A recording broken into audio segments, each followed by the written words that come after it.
Welcome to Around the Blockchain. Don't forget to like and subscribe. All right, Erica, welcome to Around the Blockchain. If you can just give us a bit of an introduction as to who you are. Hey, thank you for having me. I'm Erica. I run the Crypto Curry Club, so it's the main crypto community in the UK. And last year, spent the year researching and writing a book called Crypto Wars: Faked Deaths, Missing Billions, and Industry Disruption, all about the biggest hacks and scams and incidents in the crypto industry. Yeah, very interesting. How did you get started in crypto? You said you run the Crypto Curry Club, which is like Yeah. it's like a meetup sort of events, crypto events sort of company. Yeah, so it was until lockdown. We had about 50 different BC and AC, I guess, before coronavirus. Before lockdown, yeah, we had a whole bunch of in-person events. So lunches and dinners, always over curry. So that's the national food in the UK. It's our most commonly eaten food, the most popular food, and crypto curry, the name sounded good. So it had to be that.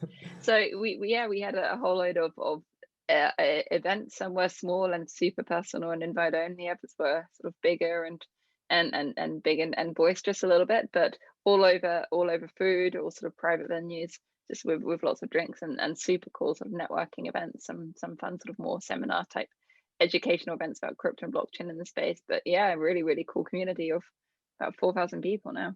Yeah, wow, that is quite a big community. How did you get started in crypto itself? What sort of sparked your interest there? So crypto, it was a friend of just told me about it and was like, research this, and I was like, meh. And then just kept calling up a few times until I was curious enough about what this consistency was about. And so I just started reading about it. And I was like, yeah, this is super cool.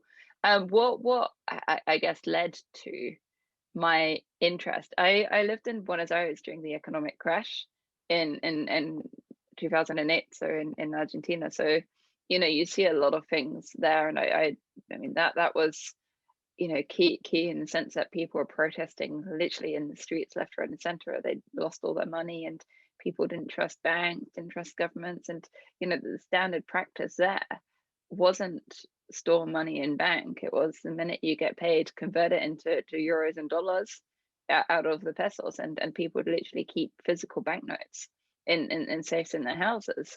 Because that was seen as the safest way to store money there, and that was the standard for sort of educated upper and middle class people there. So that had hit with me, and I used to spend every summer during uni sort of going to South America and traveling around for the summer. So I'd seen a few things and traveled around Latin America and Asia as well. And one of the summers I was in Guatemala, and I think it was fairly standard there, but I was a little young blonde thing just traveling alone and got mugged 4 times in a row, which I think is pretty standard.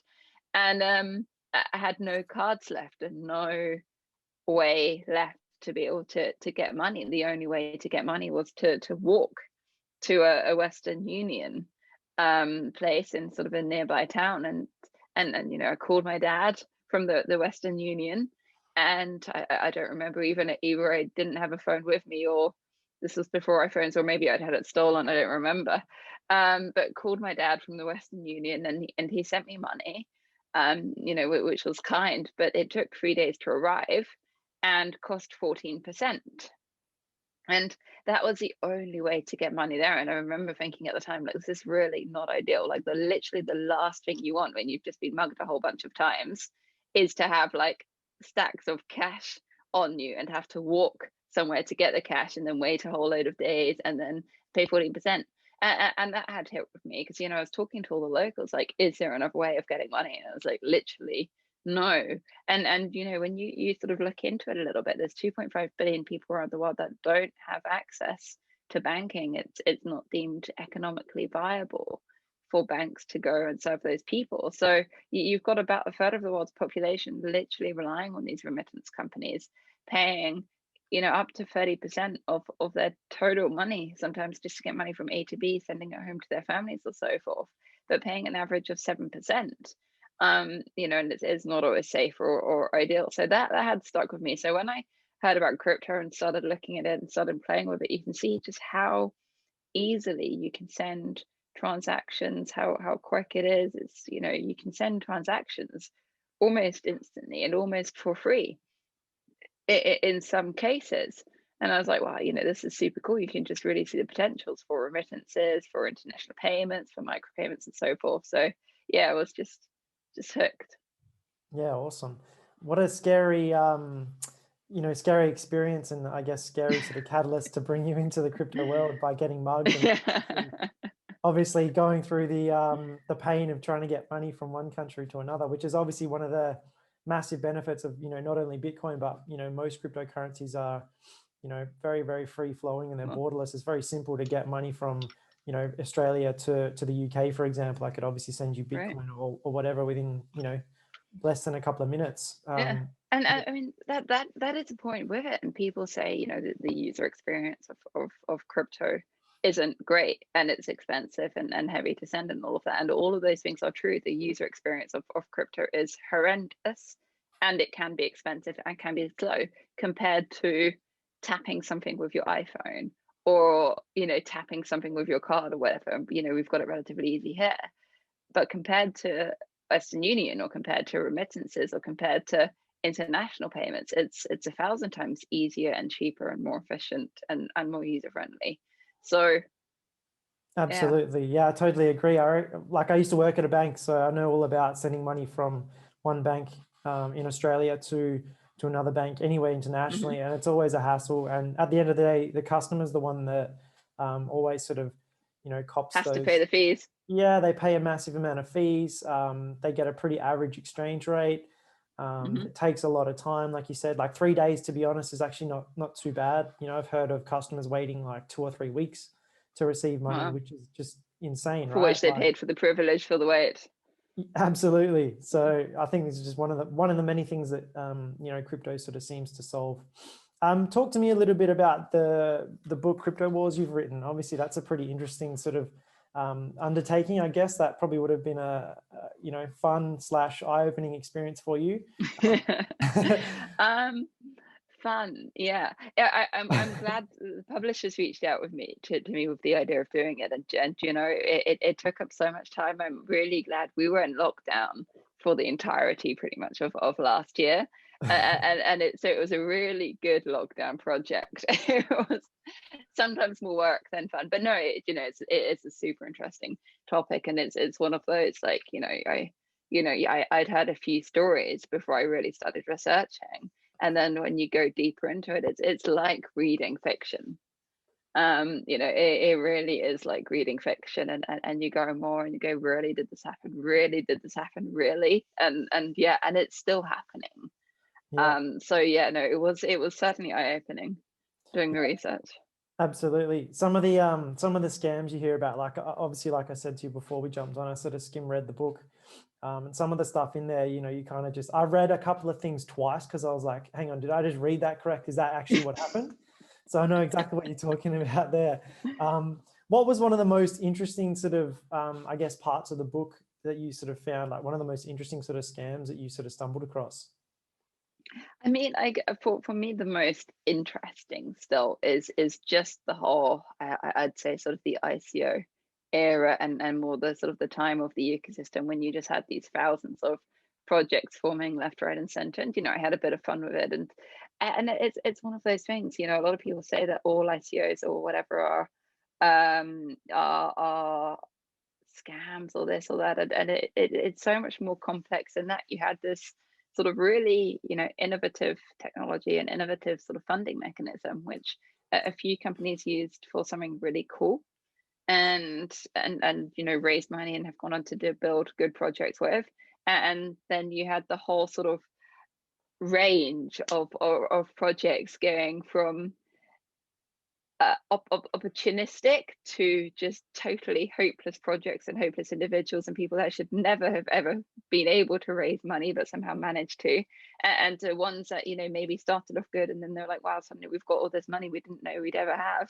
What shall we do? Wow, there's no one holding us accountable, and we don't really know how to build what we set out to do, or we didn't even know what we set out to do because we paid some random freelancer a fiver to write a white paper which they copied from somewhere else. So we have actually no idea what we said we would do, and we've no idea how to do that.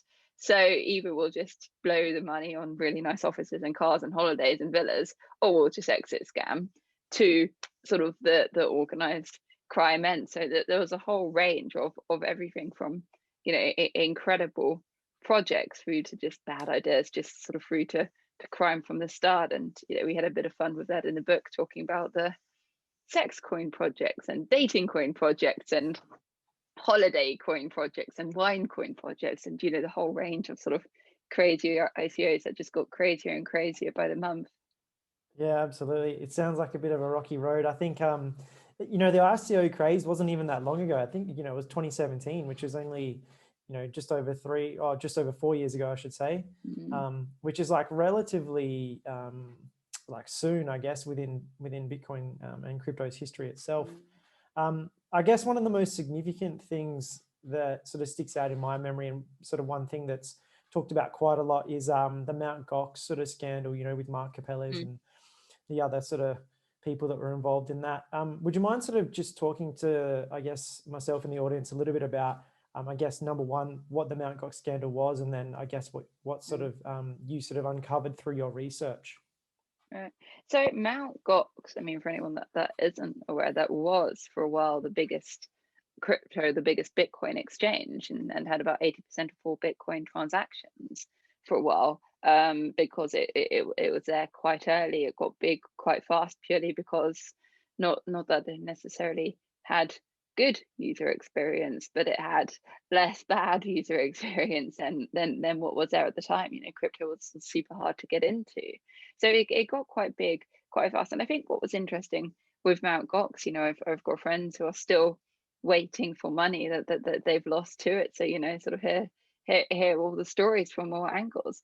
I don't think one can say Mount Gox was a scam. I think it was really just an illustration of how crypto was, or almost in those early times. It was, what started out, as an exchange for trading cards, as a game called Magic the Gathering. It's relatively niche, and it started off as a trading platform for that. And then the original founder realized that probably having a site for niche trading cards wasn't the best way to spend his time, or wasn't the best way to get rich quick, and so sold it on. And then it just changed into a crypto exchange.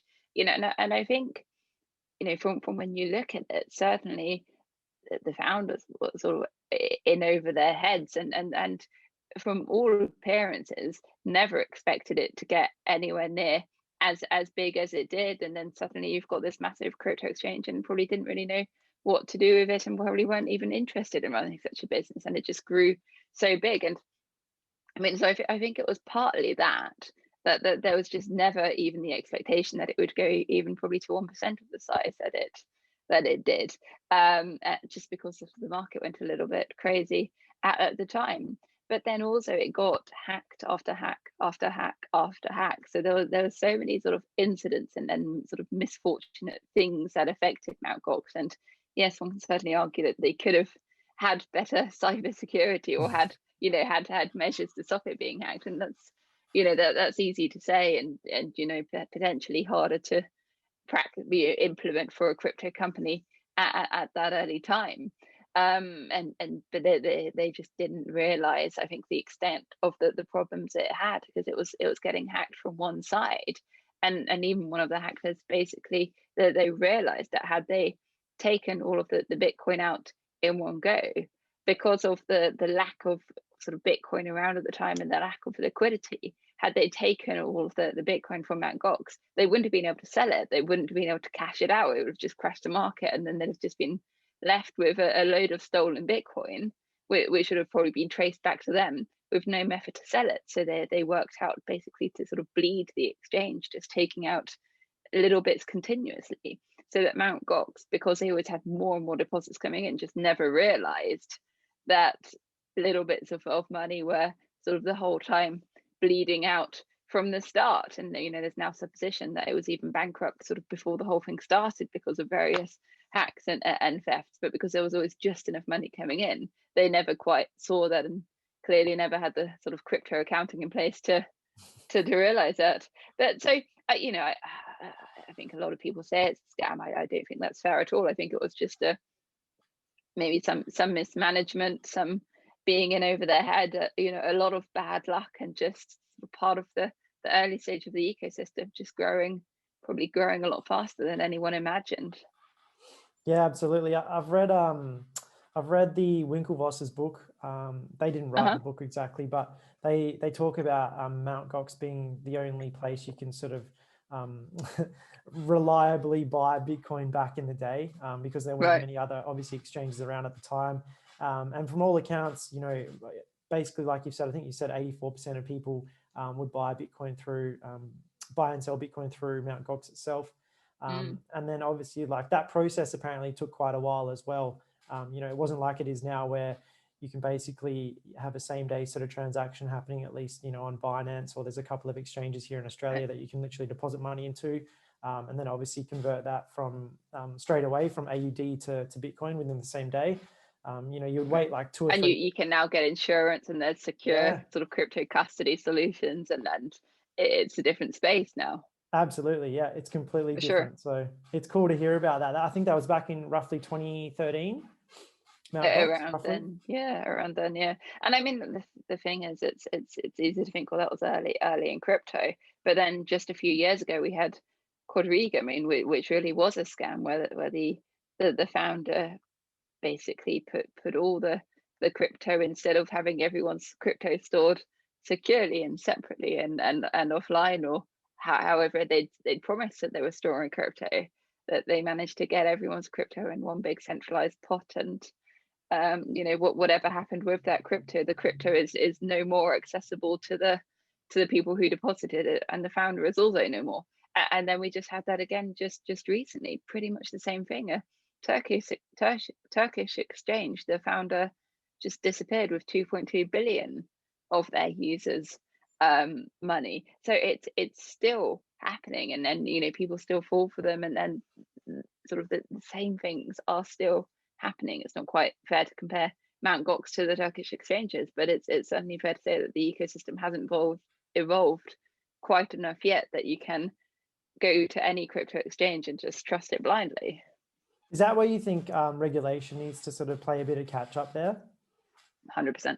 Yeah, Yeah. 100%. And I sort of get it from the point of view of the regulated side. I mean, not that it's something I know a massive amount about, but that they've got this technology that's evolving so fast, and they've got to keep up on top of that, and deal with things like money laundering and so forth. And then practically in the UK, we've had Corona, we've had Brexit, we've had all these other things that have probably been bigger priorities practically for people to be dealing with in the moment. But no, I see it all the time, because you've got all the sort of the real crypto companies who, yeah, maybe they haven't worked out exactly what they need to do to regulate them, or maybe they've got a few things they still need to sort out, but the intentions are good, and that they want to sort of be above board, and they want to comply and all of that.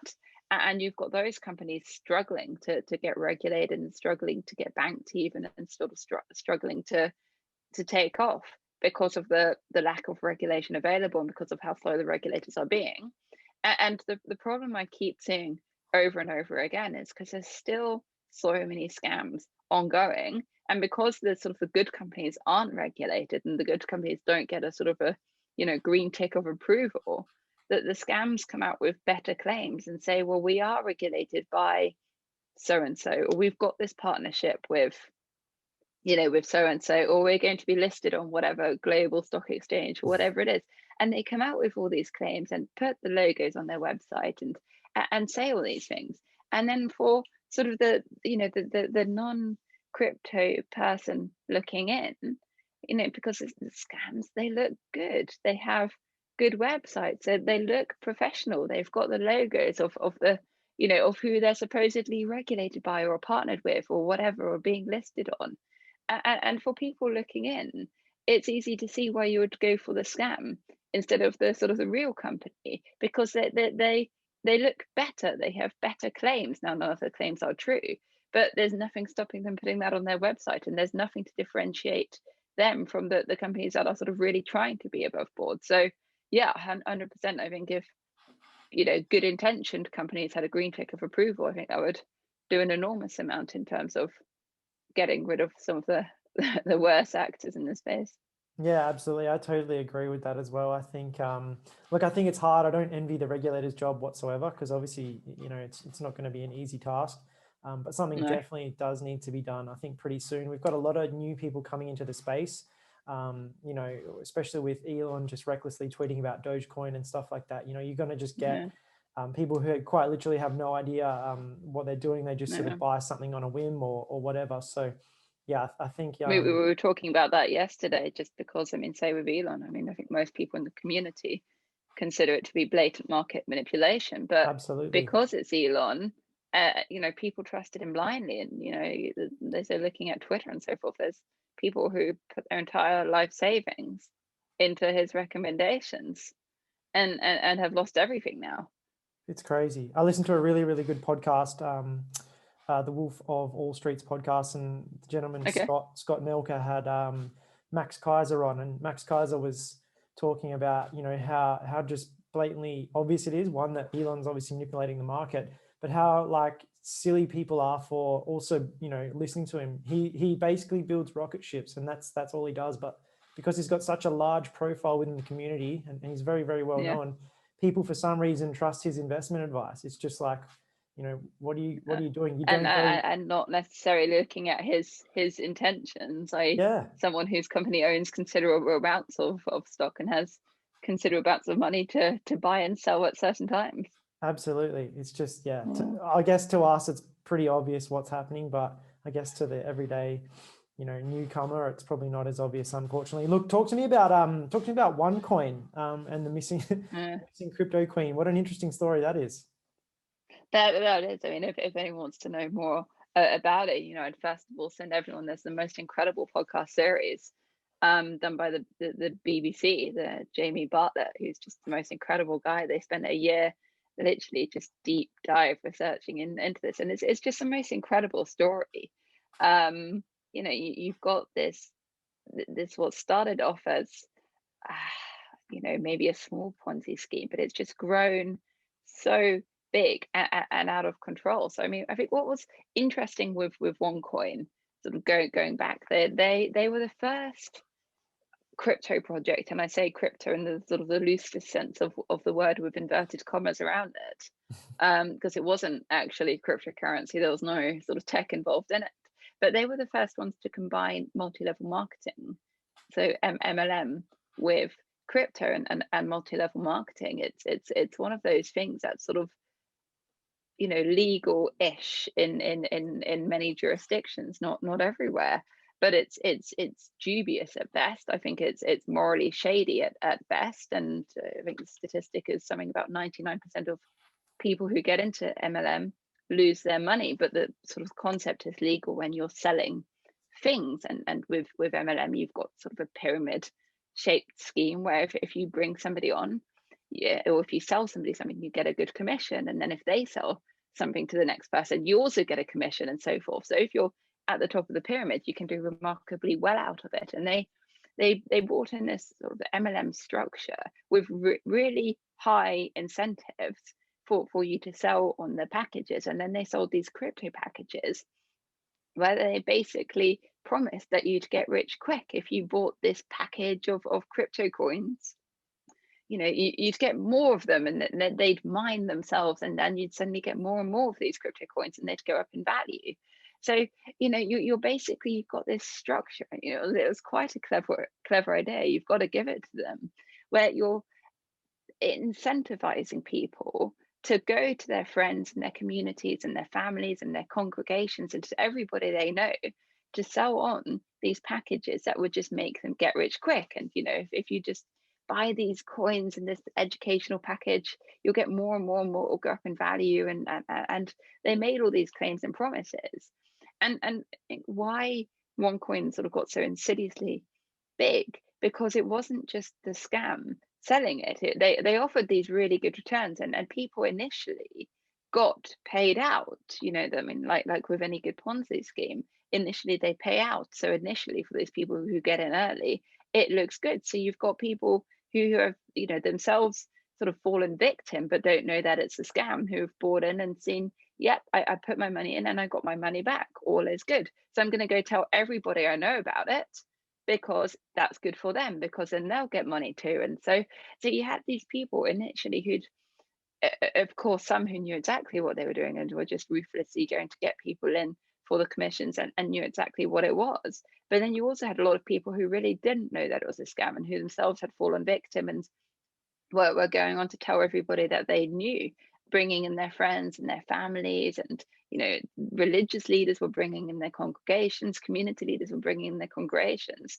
and it just got so big because of the incentive structure, and because it was just ordinary people going to people that they knew to sell it and to promote it. And ranging the whole way from people who really were just taking advantage and knew exactly that they were scamming people and made hundreds of millions in some cases, to those who were really trying to do good for their friends and family. And still today, I mean, you've now got some of the founders and the sort of the ringleaders have been arrested and are sitting behind bars. And the main founder, Ruja, has been missing for years now and is being hunted by the FBI, and it's still not known where she is. I personally expect that she probably got killed a few years ago, but there's still this mystery around it. But it's been known to be a scam. It's confirmed to be a scam. It's people are going to prison for this, and yet still it's still being sold. It's still being perpetuated. There's still people believing in it. There's still, if you look on LinkedIn, there's still over 100 people still actively promoting this one coin, and it's still going on. And you don't know if it's people that just don't know if it's a scam, or that haven't heard that, or because they themselves are so invested, they're sort of desperately clinging on. And I mean, what was so key about OneCoin, and then we've seen it in a few of the other big scams, that they, because they've got money from the start, they're able to bring in the best people in marketing and sort of persuasion sales, in knowing how to sort of get people to sort of buy into them. So they form this sort of real cult like community with people sort of that really feel part of it and really are bought into it, because they've invested so much, they don't want to give that up. So it's not just sort of an investment, it's really sort of people buy into a whole sort of like a community and a mindset, and you get this sort of real cult like sort of fanaticism from people that have invested and invested heavily. So you see how hard it is for people to sort of then accept that it actually isn't what they thought it was, and actually it's a scam. Yeah, I think you've said a couple of really interesting things there. Building a community seems to be a pretty, well done thing within the crypto space. There's various sort of ways people do that, through Telegram groups, through Discord groups, obviously through Twitter followings, through YouTube videos.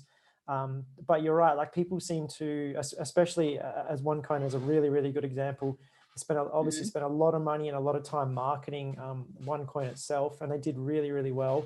Created such a good community, or I shouldn't say good, but they've done really well in terms of a big community. Yeah, to create such a big community. And then like people buy from people they like and trust, right? So if you can get people around you with the same mindset that like and trust you, that's just going to perpetuate and obviously snowball, and you're just going to be able to accumulate more and more people, which I guess is how these sort of multi-level marketing like schemes and stuff sort of seem to work, which is, obviously it's not good for the space, right? It's pretty sad, to be honest, seeing a lot of people just, lose a lot of money. How much did Rusha get away with in the end, do you know? Well, they now think she's got about 13 billion. Wow. That's the latest. And that's the latest thing. And I think initially it's still not known how much the sort of the OneCoin scam brought in, but I think the latest is that it brought in a total of somewhere 20 to 25 billion, and they're still sort of trying to work that out. But the latest I heard is that they think she got 13 billion. And even if she got less than that, the reality is that still, if you want to hide and pay people off and change your appearance and have cosmetic surgery or whatever, even if it's only a fraction of that, that's more than enough money to do all of those things. Absolutely. But I mean, I still think, I mean, this is supposition and not based on any knowledge other than assumption, but because it got so big, and it started off in Bulgaria, and it got so big, there was organized crime then involved. And I would see it if Ruja gets caught, she's going to be in prison for the rest of her life, and she's got a lot of knowledge and can talk. There's no benefit to her, to not talk, because if she can do anything to reduce that time by a little bit, then she's going to do it. So I would have imagined there'd be enough incentive for someone or some sort of mafia gang or something to have gotten rid of her by now, just because either she's got access to money or because she's got too much information. Yeah, But absolutely. So is that your we hunch don't that know. she It'll be was? fascinating when. Sorry. Sorry, is that your hunch that she's she's no longer on planet Earth? I can only imagine. I haven't researched it anywhere near as much as Jamie and the BBC have, for example. And as far as I know, the law enforcement are still looking for her. Yeah. I'm sure they know things that I don't know, of course. But that would be my assumption. I think she knows too much. Yeah.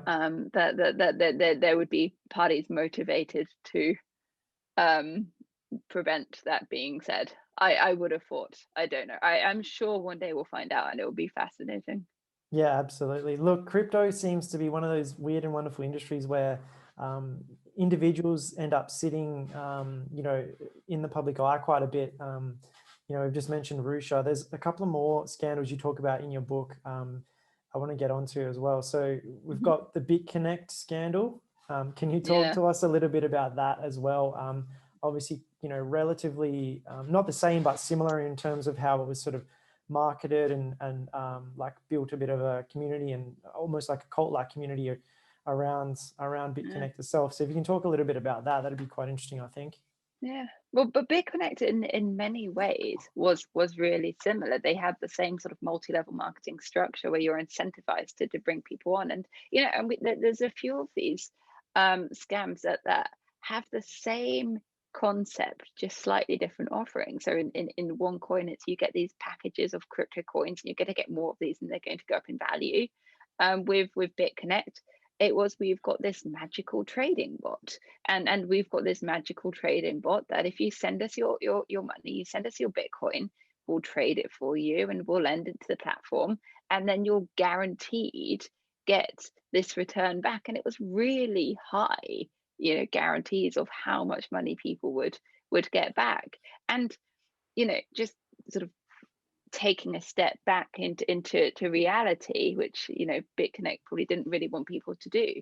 There's banks and funds have access to the best traders and the best algorithms and the best sort of trading technology in the world. I mean, literally, they can buy the best people, the best technology, and so forth to trade, and they can't get guaranteed returns. They don't get returns, sort of positive returns day after day, year after year. Sometimes they lose money. They certainly don't get returns in every instance in the sort of guaranteed hundreds of percent per year.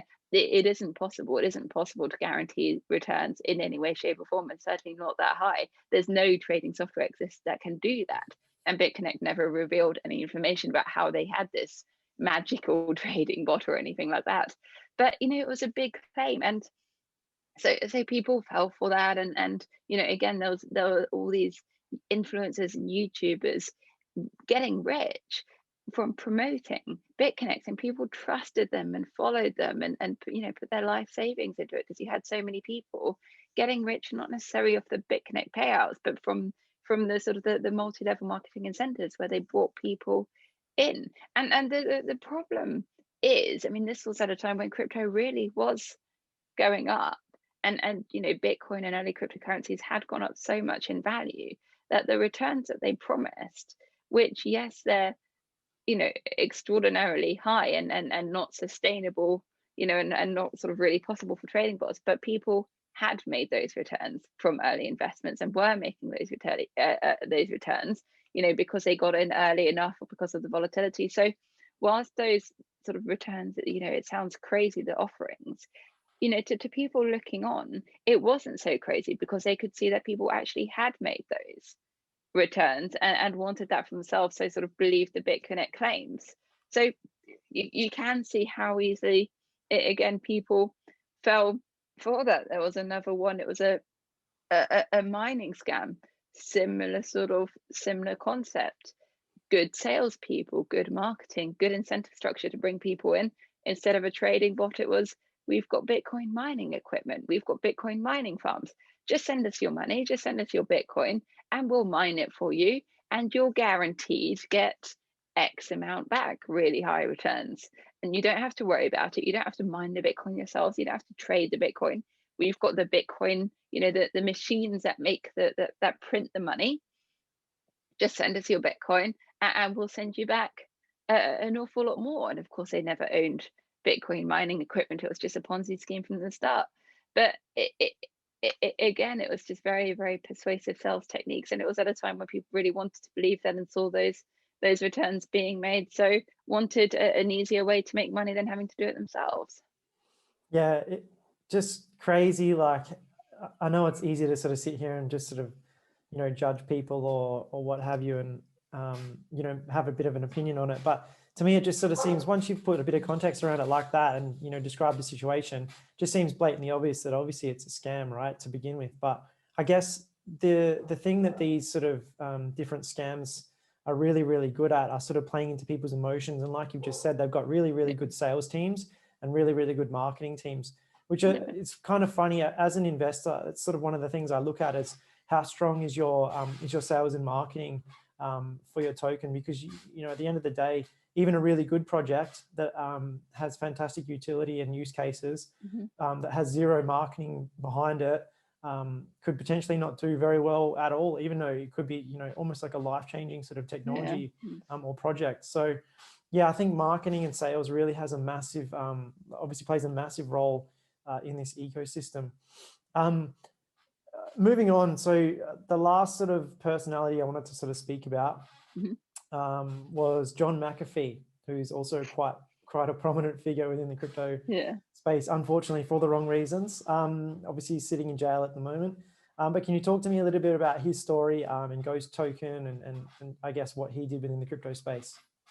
Yeah, so John Mcafee was an interesting one, and like you say, sort of a quite the character. So he got renown for what was considered basically being able to sort of predict the future of cybersecurity. He realized that the world needed antivirus software before the world realized that it needed antivirus software.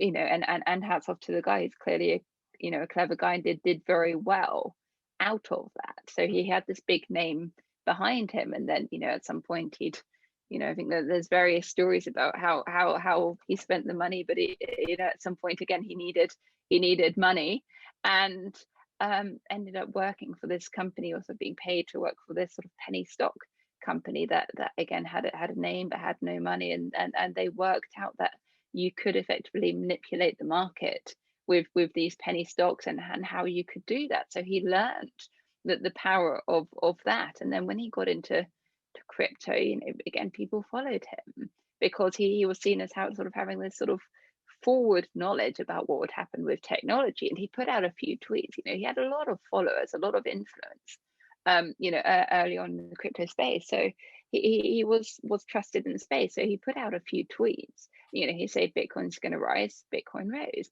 Bitcoin's going to rise again, Bitcoin rose some more, Bitcoin's going to crash, it's going to do this. So people saw it, and who knows, maybe this was early on that his influence was enough to sort of to affect the price of Bitcoin, or maybe it was just, well, this is stating the obvious because Bitcoin's rising at the moment, who knows. But people then trusted his influence in crypto. So then he got involved in some of these sort of the smaller cryptocurrencies, and started saying out these tweets that this is going to go up, this is going to crash, and it was some of these projects were so small with such sort of low relative market caps and the volatility that just his influence, one tweet, enough people would then buy it in, that it wasn't that he was predicting the future, it was saying this coin is going to go up in value, buy this now. And he wasn't even giving good reasons why it was going to go up in value. There was just sort of nonsensical reasons why this project was good or why people should buy into that. But people followed that and believed that, and then would buy into the project, and it turned into the sort of the daily frenzy when he was sending out these these tweets of buy this coin or buy that coin, and the people would rush in and buy it, and it created these sort of pump and dump cycles. And I think initially people didn't realize that it wasn't that he had this forward knowledge about the market and what was happening. It was literally his influence that was affecting the market. So of course for him, he was being paid by some of the projects, which is what he ended up in prison for. He got paid by a load of projects and wasn't quite declaring to people that he was being paid to promote them, or he bought enough, you can buy enough in early before you do the tweet, so that people would pump it up, and then he of course could sell out, or other people could sell out. So he was single-handedly manipulating the markets just by putting out these tweets about projects that, for the most part, I mean, some were just hopeless. Maybe a couple of them were good, legitimate projects, but the vast majority were just sort of worthless scams. And if you look back at the crypto markets now, where you had his tweets, you'd see a sort of stable chart, and a sudden spike, where the price went up, hundreds of times or hundreds of percent, and just because of his sort of tweets. And it was total market manipulation and total sort of playing the markets and sort of creating these sort of pump and dump things where people would frenziedly buy in and sell out, and of course loads of people lost loads of money. And I think he was just having a bit of fun with it. With it maybe a bit. I mean, I think the reality is the guy is now in prison, and he really did manipulate the market. There's no arguing that. But equally, there were an awful lot of other YouTubers and influencers who were doing exactly the same, just more subtly. They would just say more subtly, do repeated episodes about why this project was good or that project wasn't good and why it's going to go up in value. And because they had enough followers and people believed them, that they sort of saw, well, yes, you're right, this is going up in value. And it wasn't that they just didn't realize that the YouTuber had just found a project, bought in loads of it when it was just worthless, and that just because they had enough influence, it was their influence pushing up the sort of the price of the project, so that they could sell out onto the people that they were still saying, oh, it's going up in value, it's going up in value because of whatever reason. So John Mcafee's in prison for blatant market manipulation through a few tweets, but he's far from the only one to do that. Certainly one can look at a lot of the sort of crypto YouTubers, and even certain celebrities and influencers now who are using their number of followers to put out a few tweets and affect the crypto markets. That's made headlines recently. Yeah, absolutely. I was going to just say, it's not dissimilar to what Elon does now, with Dogecoin and obviously Bitcoin and stuff as well. Like anytime he sort of seems to tweet, if it's a positive tweet, obviously about, Tesla buying Bitcoin, Bitcoin rose in price, $10,000 within 24 hours. Obviously recently we've heard him talk about, the energy usage of the Bitcoin mining process. Again, the market sort of seems to take a bit of a nosedive. Dogecoin seems to, hang on a thread by, whatever he sort of types. Is it, is he chucking up a funny Doge meme today? Oh, awesome. Now the price drops 25% in a 24-hour period. Like, to me, that's blatant market manipulation. And I know exactly who you're talking about with YouTubers as well.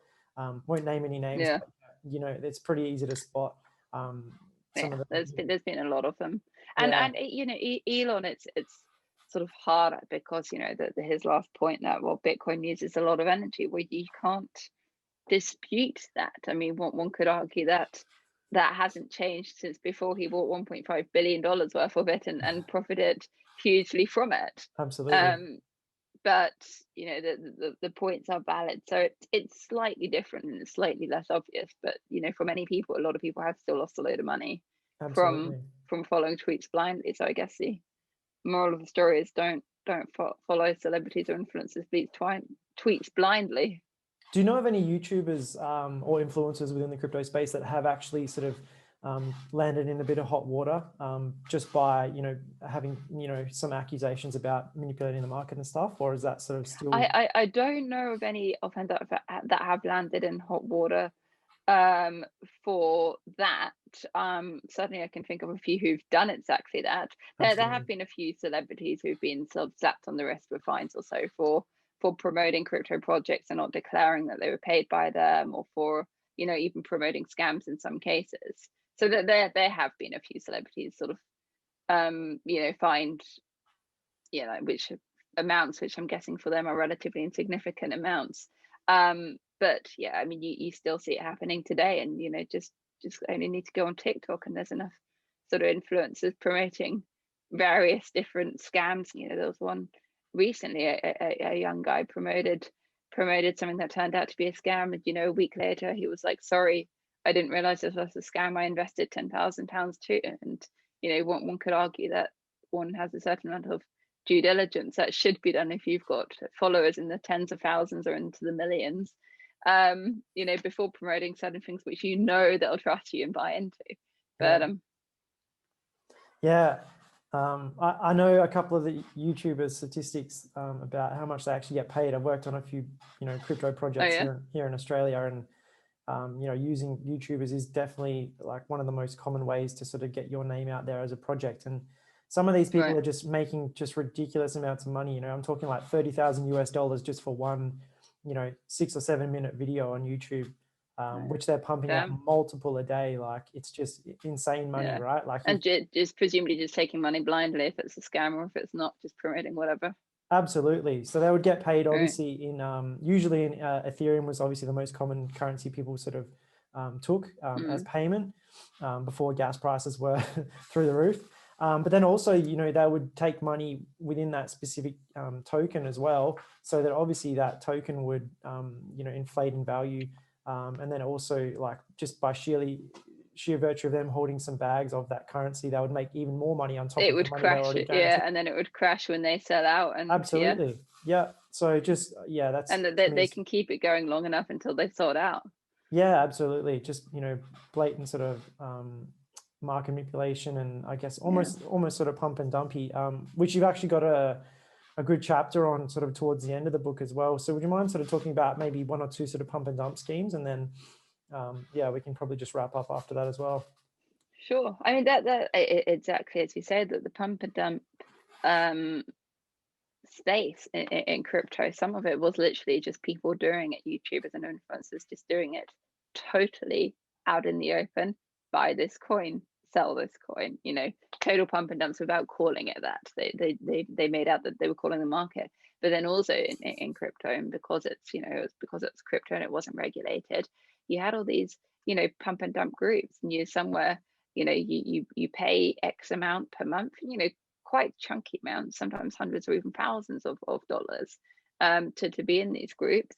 Some of them were free, and some of them it's the more you pay, the faster you get the signal. So they give out these pump signals. So it's buy this coin now, and sometimes sell this coin now, and that they'd have chosen one of the small cap cryptos that's highly volatile, where they knew they'd be able to manipulate the market. And of course the pump organizers, they're the smart ones in the room, because not only do they get everyone's sort of monthly subscription fees, but they've bought in before anybody else. So they're the ones that sort of have guaranteed safe, because they buy in cryptocurrency when it was basically worthless. And then they say buy now, buy now, buy now. And the more the more you paid, the earlier you got the signal, so you had a higher chance of buying in it when it was low and making some profit. And it was just these real organized pump groups. And then you had sort of going onto the dark web ones where you not only paid a certain amount, but where you would literally send in your Bitcoin, because of the sort of the traditional problem for sort of pump and dumpers, where if you get caught out, if you buy too late and then you pay too high and then it crashes before you can sell out, you're left with what's called bags. So you're left with sort of crypto that you bought at high amounts, which has just subsequently utterly crashed. And what the sort of the pump and dump groups did on the dark web, you would send them your Bitcoin, and then they would buy into the sort of what they were going to pump for you, and then sort of share out the rewards. So in many ways, that's a safer sort of way of doing so, because you're not left with sort of bags of these coins that would crash. They'd buy in for everybody, and that in itself would manipulate the market, because so much crypto is run by these sort of trading bots who would pick up, or there's lots of volume going into this project and lots of people buying in, so they would see, well, there's obviously something about it, so other people would then buy-in when they could start selling out. But of course, the problem with trusting these dark web pump and dump groups is you've got, by definition, it's on the dark web. You're sending a total stranger your Bitcoin, and then you have to trust them to send it back to you, and there's no guarantees of that happening. So the whole thing is totally sort of remarkably shady. But it existed. It was, some of them were literally just out in the open, like anybody could join these groups and see the posts and see the tweets and try and follow it. So I think that some of them went from being sort of relatively close and but not really pretending to hide, to others literally just being social media influencers, using their influences to create their own pump and dumps without calling it that. Yeah, absolutely. It's a shame as well, because there are some really good sort of membership sites that you can pay for, like Masari, for example, or we have a guy here in Australia by the name of Alex Saunders who runs a company called Nuggets News. They just put like quite a thorough amount of due diligence into doing a lot of research on specific projects and trying to obviously pump that information out to their paying customers. And I've actually been a member of a couple of these sites, and they have some really, really good content on there. Obviously, sometimes, occasionally, things just sort of slip through the cracks, which is just unfortunate. I think that's part and parcel of the crypto space at the moment. But those sorts of pump and dump scandals sort of unfortunately put a bit of a bad light on a lot of the people within the space that are doing the right thing, and trying to make a legitimate living from sharing information and sharing research with people, I guess, to try and sort of benefit the community and benefit newcomers. Totally. And the thing is, those who are being responsible have things like disclaimers, like don't invest a lot, or be careful, or whatever, whatever, and not make any promises. And of course, the sort of the scammier the scammier ones won't have any of that sensible advice, and that they will be the ones that will come out with the high claims of, oh, you can get this return or that return, and people want to believe that. So sort of almost the better they are, probably the more cautious they are, which isn't necessarily what people want to see. Yeah, absolutely. Look, Erica, we've been going for close to an hour now. Do you have any closing thoughts for the viewers, and also where can we sort of find a bit about yourself, and obviously Sure. Crypto Wars, the book as well? So thank you so much for having me on. So we've got a weekly newsletter, the Crypto Carrier. We've got a industry publication that goes out once a month, Blockchain Industry Review. So they're available for free, and to subscribe for free at cryptocarryclub.com, or join any of our virtual events, or anyone in the UK, of course. Hopefully you can come to them again soon, as and when lockdown ends.